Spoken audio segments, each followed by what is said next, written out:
लेकिन जहां मौका लगे वहां सरकार को किस बात का, भैया सरकार को लूट लिया लोगों ने, खा गए, लूट लूट के कहां चले गए, हिसाब किताब ही नहीं। प्रतीक आर्मी के अंदर गया, हमारे परिवार के साथ साथ समाज का मान सम्मान बढ़ाया, और आप सबका ये आशीर्वाद है। आप ये चाहते हो कि हनुमान जी हमारे लिए लड़ रहे हैं तो इनके परिवार के बच्चे आगे बढ़े। हमने बहुत परिस्थितियां देखी, मेरी माता जी बैठी मंच पे, बहुत हिम्मत वाली है कि इनके दो दो बेटे एमएलए एमपी बन गए, लेकिन आज भी देखिए आप, घूंघट निकाल के बैठी मेरी माँ, ऊपर यहाँ तक नहीं कि नहीं मेरे सामने मेरे कई लोग बैठे, मैं नहीं निकालूंगी। लोगों को तो थोड़ा बहुत बन जाता है, उसके बाद ही हवा के अंदर उड़ने लग जाते हैं, कैसे उनके तेवर हो जाते हैं बताइए आप। हम आपके बीच हैं, लेकिन मेरी माँ इतनी मजबूत है कि कई बार हम जब बात कर लेते हैं दुखी हो जाते हैं।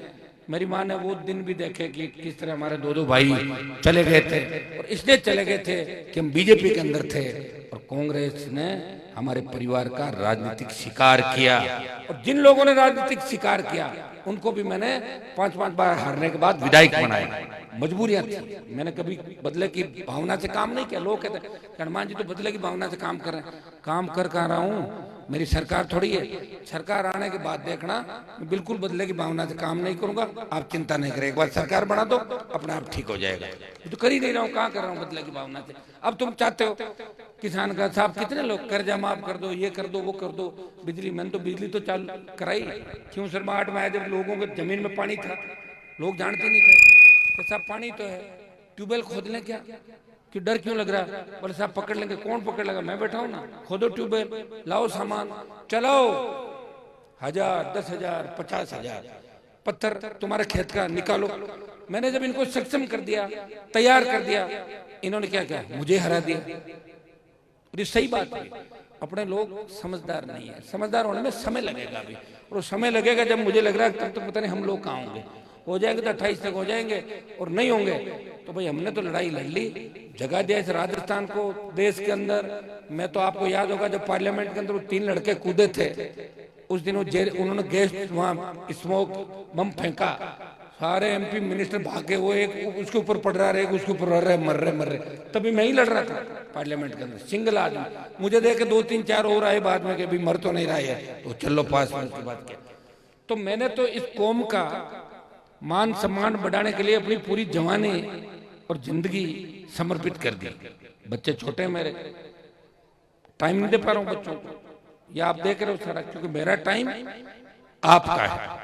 जब हमारे तो घर के अंदर देखो सिलेक्शन का पहला कार्यक्रम है कि हम सब कार्यक्रम हमने आयोजित किया, खुशी इजहार करें। दूसरों के बच्चे सेलेक्ट होते हैं, उनको ये मानते हैं कि हमारे ही परिवार के, उनको देख के खुशी मनाते हैं, उसमें शरीक होते हैं।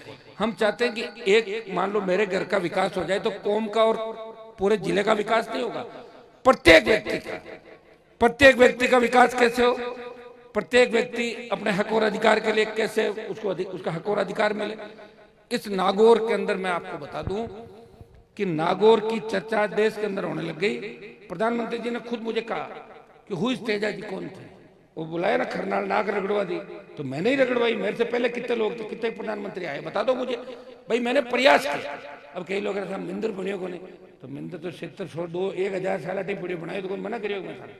मैं तो अभी तो आया हूँ 50 साल पहले, 1000 साल में क्या हो गया, लोगों को प्रयास कर रहे हैं, कोशिश कर रहे हैं, और प्रयास का परिणाम होगा।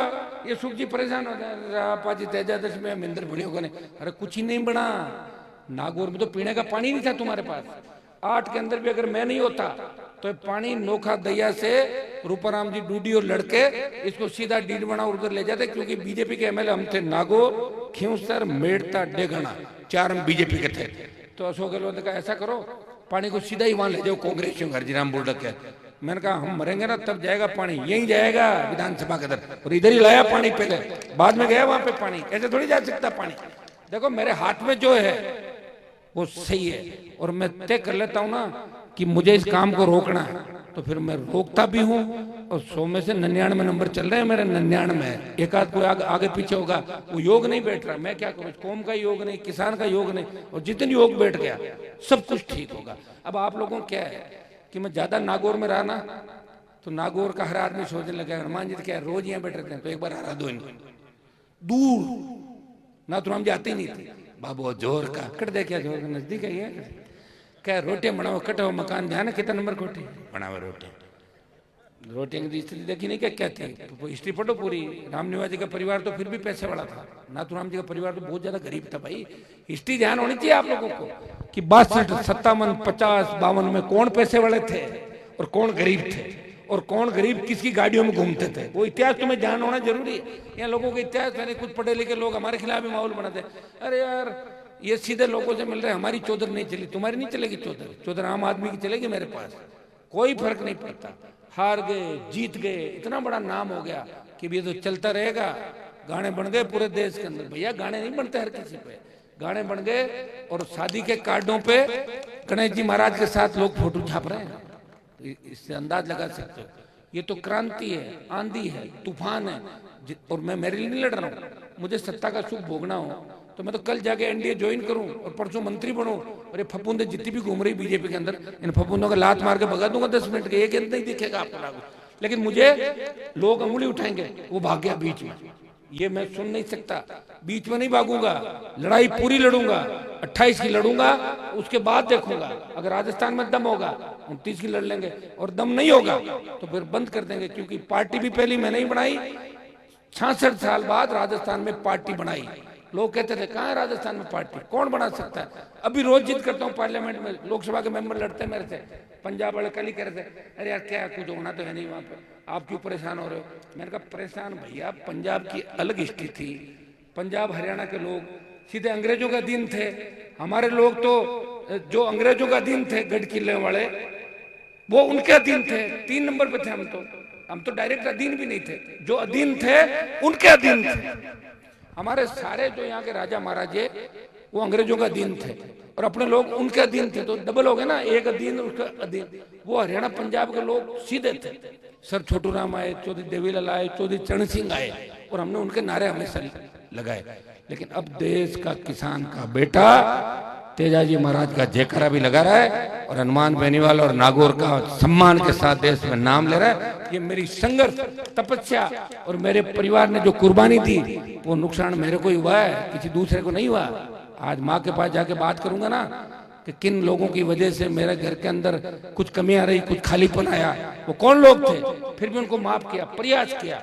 भाइयों अंदर बहुत सी आग है, बस आप इस बात को समझो कि हनुमान की लड़ाई कौन सी है, कब से वो लड़ रहा है, कितने साल हो गए। लोग 6 महीने नहीं लड़ सकते, 3 महीने एक थानेदार से नहीं लड़ सकते। मैंने मुख्यमंत्री से लड़ा, प्रधानमंत्री से लड़ा और आपके लिए लड़ा, खुद के नहीं लड़ा। अब नागौर शहर आप देख रहे हो, यहाँ तो कभी कोई ढंग की सड़कें ही नहीं थी। अब जब 1 साल बाद देखोगे तो नागौर के चारों तरफ आपको अच्छी 4 लेन रोडें मिलेगी। आपका ये जोधपुर रोड जो आ रहा है उसको पुलिया को तोड़वा के वापिस 4 लेन बनवा रहे हैं। अट्यासन से मोंडवा तिराया, विजय वल्लभ से वापस उस बाईपास तक 4 लेन, बीच वाला आपका ये 4 लेन, बीच के अंदर जो बासनी का आपका रोड नागौर से बासनी 4 लेन। तो जितना मैं कर सकता हूँ इस नागौर के लिए उतना करूंगा। और अब की बार हमारा जिला, जो आपने एक दिन पढ़ा होगा कि पूरी जिले में जितनी सड़क खींवसर में अकेले में आधी सड़क, जिले की आधी खींवसर के अंदर है। लेकिन अब की बार यह आएगा कि जितनी राजस्थान में सड़क उसकी 30% अकेले नागौर संसदीय क्षेत्र में, पूरे राजस्थान सड़क पानी। गंगानगर मानगढ़ के भी बैठे हमारे सब आए हुए रिश्तेदार, इनके वहां भी नहरी इलाका है, हमसे आगे हैं बहुत लोग। लेकिन सड़कों की, कॉलेजों की, स्कूल की स्थिति वहां देख लो। जब लोग यहाँ घूम के जाते हैं ना तो एक ही बात कहते हैं, मजा आ गया साहब, सड़कें जोरदार है। ये तो कहलवाया, कॉलेज जोरदार है, नई स्कूल बना रहा हूँ दुनिया भर की। अब के अंदर से इतना पैसा टिकवाऊंगा कि हर गांव में आपको कॉलेज जैसी बहुत गांव के अंदर स्कूल मिलेगी। फिर और करेंगे। एक दिन में कुछ नहीं होता, एक दिन में नहीं होता, प्रयास करना पड़ता है।